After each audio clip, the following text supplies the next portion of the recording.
تو ہدایت کے بارے میں انشاءاللہ میں آج آپ سے 6 سائنز ڈسکس کروں گا. 6 signs that you are on ہدایہ. بہت سے لوگ جاننا چاہتے ہیں کہ کیا اللہ ہم سے خوش ہے یا ہم ہدایت پر ہیں, ہمیں بتائیں, کوئی سائنز بتائیں کہ ہم ہدایت پر ہیں. تو انشاءاللہ میں 6 سائنز آپ سے ڈسکس کرتا ہوں. سب سے پہلا سائن یہ ہے ہدایت پر ہونے کا کہ آپ اللہ کی طرف سے ہدایت پہ ہیں, کہ آپ ہدایت کی دعا کر رہے ہیں. یہ پہلا سائن ہے کہ اللہ آپ سے پلیزڈ ہے اور آپ ہدایت پر ہیں. کیونکہ جو انسان دعا ہی نہیں کر رہا, وہ دوسروں کو کہتا ہے میرے لیے ہدایت کی دعا کرو, میرے لیے ہدایت کی دعا کرو, لیکن خود اس نے کبھی نہیں کی, خود اس نے کبھی ہاتھ نہیں اٹھائے, تو آپ کا کیا خیال ہے اسے ہدایت آ جائے گی؟ اللہ یہ کہ اللہ تعالیٰ کو بہت بڑا احسان اس پہ کر دیں, کو بہت ہی اس کی بات انہیں پسند آ جائے, ادروائز بہت مشکل ہے. تو سب سے پہلا سائن یہ کہ یو آسک اللہ فار ہدایہ یور سیلف, اور اس کے لیے دعا ہے. اور وہ دعا کیا ہے؟ ربنا لا تزغ قلوبنا بعد اذ ہدیتنا وہب لنا من لدنک رحمہ انک انت الوہاب. سورہ آل عمران چیپٹر نمبر 3 ورس نمبر 8 کہ ہمارے رب ہمارے دل کو مت پھیریو جبکہ تو ہمیں اسٹریٹ پاتھ پر لے آیا, ہدایت پر لے آیا, ہمیں استقامت دیجیے. اور ہم تجھی سے مانگتے ہیں, بے شک تو ہی بانٹنے والا ہے, تو ہی اپنی رحمت دینے والا ہے. انک انت الوہاب, بے شک تو ہی سب کچھ بانٹنے والا, دینے والا ہے. تو یہ دعا استقامت کے لیے اور ہدایت مانگنے کے لیے بہت امپورٹنٹ ہے. جب بھی آپ دعا کی قبولیت کے اوقات ہیں نا, جیسے رین آفٹر رین, یا سفر کے دوران, یا اذان اور اقامت کے دوران, تو اس دوران اس دعا کو ضرور اپنی لسٹ میں شامل کر لیں. بہت جامع دعا ہے کہ اللہ مجھے کبھی بھی میرے دل کو پھیریو نہ, کیونکہ مقلب القلوب اللہ ہے. اللہ کی 2 انگلیوں کے درمیان انسانوں کے دل ہیں, اور اللہ چاہے تو دلوں کو پھیر دے. اور جب دل پھر جاتے ہیں تو پھر نیکی نیکی نہیں لگتی, بدی بدی نہیں لگتی, اور پھر دل کی کنڈیشن بہت عجیب ہو جاتی. تو پہلی چیز, پہلا سائن ہے دیٹ یو آر آسکنگ اللہ فار ہدایہ. Second sign that you are turning to اللہ آفٹر سننگ. انسان کے ہدایت میں ہونے کی نشانی یہ ہے کہ وہ گناہ کرنے کے بعد اکڑتا نہیں ہے, بلکہ اللہ کی طرف رجوع کرتا ہے, اللہ کی طرف بھاگتا ہے. جیسے اللہ نے کہا نا فَفِرُّوا إِلَى اللَّهِ, کہ بھاگو اپنے رب کی طرف سارے کے سارے.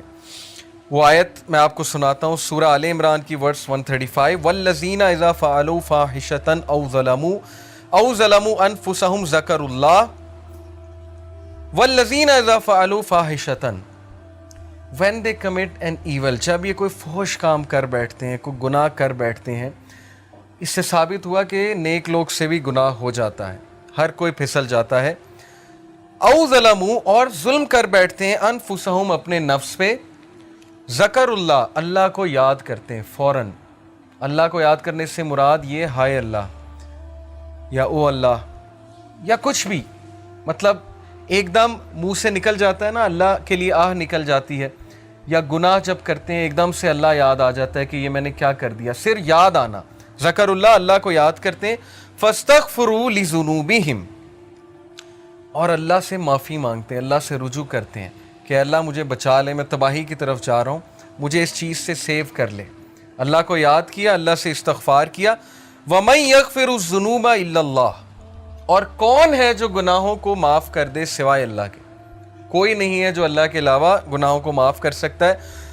وَلَمْ يُصِرُّوا عَلَى مَا فَعَلُوا وَهُمْ يَعْلَمُونَ, اور کون ہے جو اللہ کے علاوہ گناہوں کو معاف کر دے, اور پھر کہا کہ یہ گناہ کرنے کے بعد پرسسٹ نہیں کرتے, اس سے توبہ کرتے ہیں اور پوری کوشش کرتے ہیں کہ اس طرف واپس نہیں پلٹیں گے.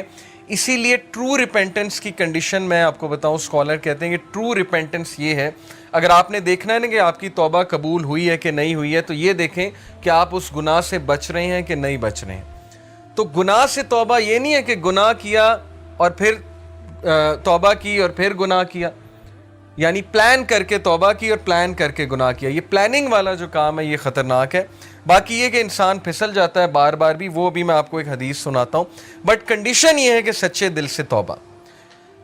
ان ابن عباس رضی اللہ تعالیٰ عنہ عن النبی صلی اللہ علیہ وسلم قال ما من عبد مؤمن الا ولہ ذنب یعتادہ الفینۃ بعد الفینۃ او ذنب ہوا مقیم.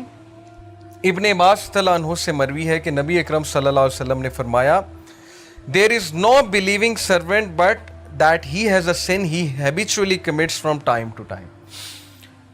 انسانوں میں بہت سے انسان ایسے ہیں جو ہیبیچول ہو جاتے ہیں ایک گناہ کے, بار بار کرتے ہیں، پھسلتے ہیں، بار بار توبہ کرتے ہیں، پھر وہی گناہ بار بار کرتے ہیں. او ذنب ہوا مقیم علیہ لا یفارق حتی یفارق الدنیا. He habitually commits from time to time, or a sin abiding over him that he does not abandon until he departs from the world. وہ گناہ وہ ریپیٹ کرتا رہتا ہے کیونکہ اس گناہ سے وہ ٹیسٹ کیا جا رہا ہے. وہ اپنی بیسٹ ٹرائی کر رہا ہے لیکن سم ہاؤ وہ بار بار پھسل رہا ہے. کتنا ہوپ ہے دیکھیں اس حدیث میں. ان المؤمن خلق مفتنا توابا نسیا اذا ذکر ذکر. اور پھر نبی صلی اللہ علیہ وسلم نے ہیومن نیچر بتائی. Verily the believer, بے شک ایک مومن was created to be tested, test کرنے کے لیے بنایا گیا ہے. Repenting and forgetful, if he is reminded he will remember. اس حدیث میں ایکسکیوز نہیں ہے گناہ کرنے کا. بہت سے لوگ اس حدیث کو نا ایز این ایکسکیوز لے لیں گے کہ دیکھو یہاں لکھا ہے وہ گناہ سے ٹیسٹ کیا جا رہا ہے تو گناہ کیے جاؤ. نہیں، اصل بات یہ ہے جو اینڈ میں الفاظ ہیں کہ بلیور کو ٹیسٹ کیا جاتا ہے کسی سن سے. دیکھیں سن سے کیا مراد ہے؟ آج کے دور میں یوتھ کو کس چیز سے ٹیسٹ کیا جا رہا ہے؟ اللہ کو پتہ ہے کہ ہم اس دور کا حصہ ہیں. اللہ کو پتہ ہے انٹرنیٹ پہ کیا ہے، اللہ کو پتہ ہے یوٹیوب پہ کیا ہے، فیس بک پہ کیا ہے، کیا فتنہ ہے اس نوجوان نسل کے لیے. اور اوپر سے شادیاں بھی نہیں جلدی ہوتی، پھر کو ایجوکیشن الگ ہے، یونیورسٹیز کا ماحول الگ ہے. اللہ کو سب پتہ ہے. تو اللہ تعالیٰ ہم سب کو ٹیسٹ کر رہا ہے. اور عمر رضی اللہ عنہ کا میں ایک قول آپ کو سناتا ہوں کہ وہ یہ کہتے ہیں کہ اللہ تعالیٰ تقوی کے لیے انسانوں کو ٹیسٹ کرتا ہے. جیسے سورہ حجرات میں نا کہ ان المؤمنون، تقوی کے حوالے سے جو آیت ہے میرے ذہن سے اچانک نکل گئی کہ بے شک اللہ مومنین کو تقوی کے لیے ٹیسٹ کر رہا ہے. تو یہ ہم سب کا تقوی کا ٹیسٹ ہو رہا ہے کہ تمہارے پاس اپرچونٹی کھلی ہے، انسٹاگرام ہے، فیس بک ہے، سب کچھ ہے. اب اپنے جوہر دکھاؤ، اب اپنے وہ اندر کے اس ہیرو کو جگاؤ، اپنے نفس پہ قابو کر کے دکھاؤ اور اللہ تعالیٰ ریوارڈ کرنے والا.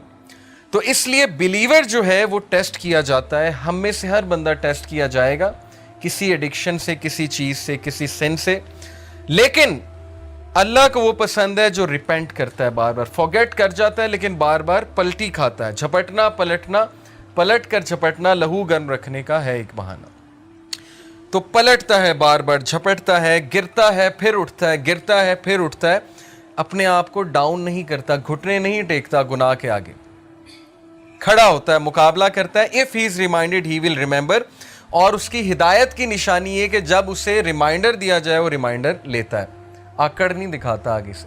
یہ نہیں کہتا مائنڈ یور اون بزنس، تمہیں کیا تکلیف ہے، میں جو مرضی کروں. اب تو لوگ ایسے کہتے ہیں نا کہ تمہیں کیا تکلیف ہے، میں جو مرضی کروں. تو ہدایت کی نشانی یہ کہ جب اسے ریمائنڈ کرایا جائے اور ریمائنڈر اسے افیکٹ کرتا ہے. اور یقین کیجئے ہماری میجورٹی یوتھ اس کیٹیگری میں فال کرتی ہے.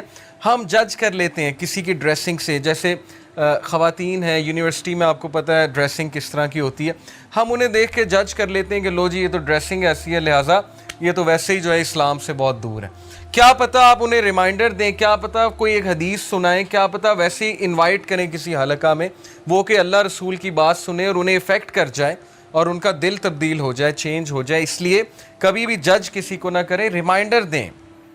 فذکر ان نفعت الذکر سیذکر من یخشی. نصیحت کرو دوسروں کو اگر نصیحت اس کو فائدہ دیتی ہے. جو اللہ سے ڈرنے والا ہے، جو ہدایت پہ ہے، وہ نصیحت پکڑ لے گا. ہمارا کام ہے نصیحت کرنا، ہمارا کام جج کرنا نہیں ہے. تو یہ حدیث بہت ہوپ فل ہے، بہت ہوپ دلاتی ہے کہ انسان بار بار پھسلتا ہے، گناہ کرتا ہے، فارگیٹ فل ہے. انسان کا مطلب ہی بھولنے والا ہے. اسی لیے یہ حلقات، یہ ریمائنڈرز بہت ضروری ہیں کہ اپنے آپ کو بوسٹ رکھو. قرآن ڈیلی پڑھنا اسی لیے بہت ضروری ہے. جو بندہ روزانہ قرآن پڑھتا ہے، تھوڑا تدبر کرتا ہے، وہ بچ جائے گا انشاءاللہ. بہت امید ہے کہ وہ ان چیزوں سے بچ جائے گا. تیسری نشانی کہ آپ ہدایت پر ہیں، یہ تو تھی نا کہ آپ اللہ کی طرف بھاگتے ہیں، ریپینٹ کرتے ہیں گناہوں سے. تیسری نشانی ہے کہ you see your own mistakes. یہ بہت بڑی نشانی کہ آپ ہدایت پر ہیں، آپ کا دل صاف ہے. اپنی مسٹیک دیکھنے سے کیا مراد ہے؟ ہم سب دوسروں کی مسٹیکس تو دیکھتے ہیں، دوسروں سے تو بہت شکایت کرتے ہیں. کیا ہمیں اپنی غلطیاں نظر آ رہی ہیں؟ کیا ہمیں اپنی خامیاں نظر آ رہی ہیں؟ اپنی خامیاں نظر آنا بہت بڑی بلیسنگ ہے، اور یہ اللہ کی طرف سے نشانی ہے کہ اللہ آپ کو پسند کرتا ہے. اس لیے اللہ تعالیٰ آپ کو آپ کی خامیاں دکھاتا ہے کہ آپ کریکٹ کریں، ریفائن ہوں، امپروو ہوں اور مزید بہتر بن جائیں. اسی لیے دیکھیں اللہ ہمیں ایسی سچویشن میں ڈالتا ہے جہاں ہماری خامیاں ایکسپوز ہوں. وہ ایک کوٹ ہے نا بڑا زبردست کہ اگر آپ کے ارد گرد صرف ایسے لوگ ہیں نا جو آپ کی تعریف ہی کرتے ہیں تو اس کا مطلب آپ گرو نہیں کر رہے. اگر آپ کا کوئی ایسا دوست نہیں ہے نا جو آپ کو آپ کی خامیاں نہیں بتاتا یا آپ کو آپ کے گریبان میں نہیں کبھی کبھی جھانکنے پہ مجبور کرتا, تو اس کا مطلب کہ آپ کی فرینڈ شپ جو ہیں وہ صرف مٹیریلسٹک پرپس کے لیے, کیونکہ سنسیئر دوست ہمیشہ آپ کو کریکٹ کرے گا.